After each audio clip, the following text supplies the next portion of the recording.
નમસ્કાર. આજે આપણે વિહા ભગતને મળવા જઈ રહ્યા છીએ.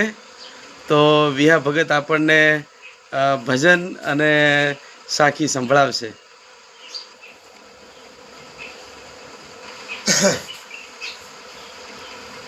ગામ સલોદર,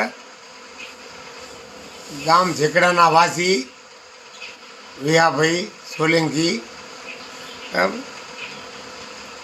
તો રામ ભજી લે પરાણિયા તો પછી ભજાશે નહીં. આ કાયા તારી થાશે જાજરી, પછી બેઠો રેવાશે નહીં. બરાબર. મન તન ધન આ કર ગુરુજીને અર્પણ. મન તન ધન તો આ કર ગુરુજીને અર્પણ. બરાબર. આ તો કરશે લોટ પાણીનો લાડવો અને બીજું બધું કરશે પરબારું. બરાબર. એને કાયાને રાધા કીધી, આતમને કીધો કાન, પછી એ તો ભૂલી ગયો દેહના ભાન. એ તો દાસી કવાઈ ગયો દાફડા. બરાબર.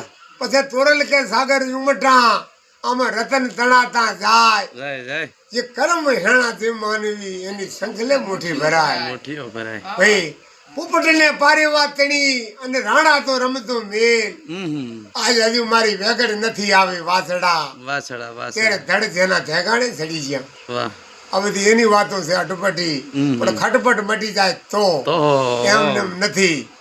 નથી મફતમાં મળતા સંતને સંતપણા, નથી મફતમાં મળતા એના તેજ સુકવવા નથી પડતા. આ સંતને સંતપણા નથી મફતમાં મળતા. ધર્મના કામે જે માથું ધરે એના ચોપડે નામાં ચડતા એમને નથી. બરાબર. કે આ બધું વાવો એ તમારો વાવટમાં ન જતો રે.